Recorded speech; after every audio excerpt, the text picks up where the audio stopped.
Welcome back to our Teach Out on Concussions. We're here with Coach Carol Hutchins, a famed softball coach from the University of Michigan, here on Alumni Field in the Wilpon Complex. Coach, thanks for joining us today. Maybe tell some of our viewers a little bit about your career here at the University of Michigan. Well, we're here at one of the finest facilities in college softball, Alumni Field. I'm very fortunate. I've been the head coach at Michigan for 35 years and have had the opportunity to coach a lot of amazing young women, and we've had a lot of amazing success. Certainly have. Well, thanks for taking some time with us. We're here to talk about concussions today and your perspective, your career. You've probably seen a number of these injuries. What's the first thing that goes through your mind when you see one of your athletes on the field that may have had a concussion? How do you react to that as a coach? Well, as we learned, this is your brain you're talking about, and it's really a highly important topic. It's very sensitive. And the first time, anytime a kid is suspected of having this, whether they get hit with a foul ball, hit by a pitch, we immediately examine, look for any symptoms, and then we keep an eye on the symptoms throughout the game. And at any time, because sometimes the symptoms come about later, we get them out of participation. People who have possible concussions cannot be physically active or mentally active. Definitely. And who manages that process? I mean, you're a coach, you're focused on your players, the game, calling plays, making those decisions. Who manages that process for you while you're on the field? Well, at the college level, we're fortunate because we have athletic trainers always at everything we do, practices, conditioning workouts, games. But if they weren't available, it would be on the coaches to make sure they understand the symptoms of concussion, what can cause concussions, and to make sure that they manage that. But it needs to be managed. Yeah, for sure. So over your career, our awareness of concussion it's changed quite a bit.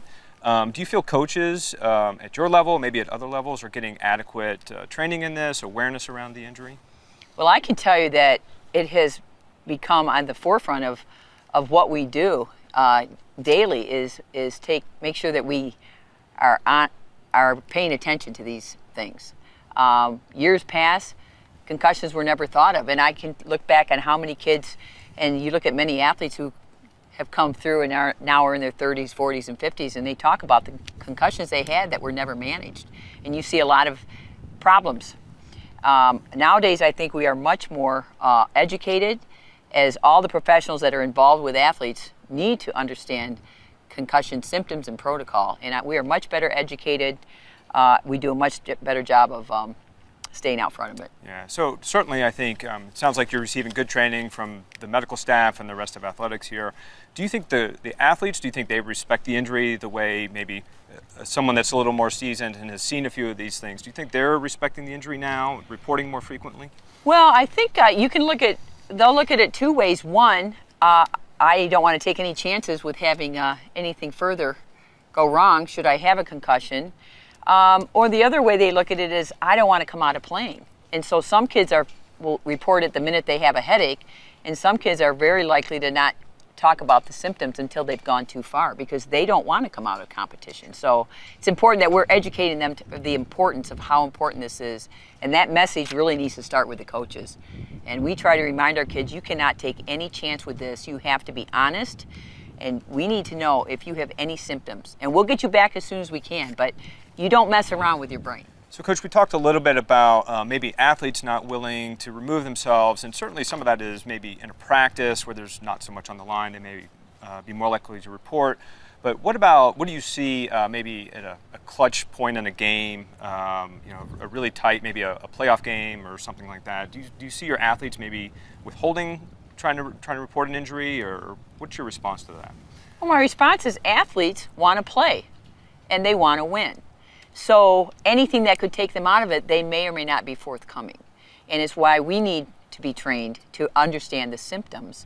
And knowing that a kid can get hit in the head with a pitch or whatever, and the symptoms may not show up until tomorrow. They may not show up. I had a kid hit her head against the outfield wall.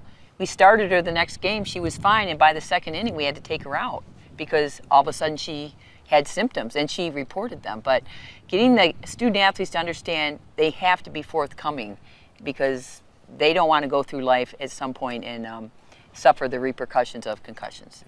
So that raises an interesting point. I think when we talk about concussion, a lot of time the contact collision sports get most of the attention. Football, ice hockey, lacrosse, things like that. But softball is not a gentle sport. There's certainly collisions, and you mentioned running into a wall. Do you feel that the attention in softball, specific to concussion, do you think there needs to be more attention in that space, or what's your perspective on that? Well, I think it's just important that in all sports, and some are going to certainly be higher incident. And how high is our incident? I don't know. I don't know the data. But it's important that there's somebody that pays attention to each and every sport and each and every team that's playing out there. Somebody needs to be in the loop on this and making sure that we're not putting kids at jeopardy. Sure. So at Michigan, we're fortunate. We have a lot of resources that we can dedicate, medical resources we can dedicate to our student athletes. Can you walk our viewers through maybe some of the testing that's done, both in the preseason to kind of prepare them for any possible injury that may happen, and then anything that happens once that injury happens and some other testing that goes on? Well, I can tell you that all student athletes come in, and the first thing we do is a baseline testing as part of their physical. And I don't know exactly what that entails, but our medical staff runs that so that then, should we have suspicion that they have suffered some degree of concussion, they can go back to their baseline and have something to compare it to. So that's the first thing we do. And then as a kid goes through a possible concussion, we hold them out of activity until all symptoms are gone. And then we start progressing them into light activity, and they can continue activity as long as there's no symptoms that return. And we've had kids who literally seem fine, and they start activity, and then at a certain point, they can't do it because they feel nauseous, dizzy, whatever the symptoms are. And so there's a progression to return, just like with any injury. It's great to hear.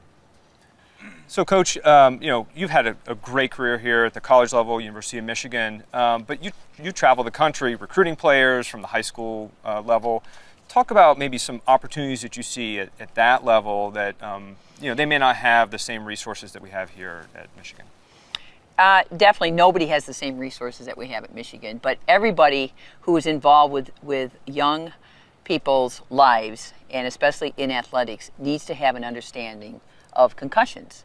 And if you're going to coach a youth sport at any level, whether it's 5-year-old soccer, 10 and under softball, you need to have some level of training. And there's online resources available everywhere. And I think any association that deals with youth sports, whether it's ASA in softball or whatever the baseball federation is called, all of them should require mandatory concussion training for the people that are going to be in charge of the young people's lives. That's great to hear.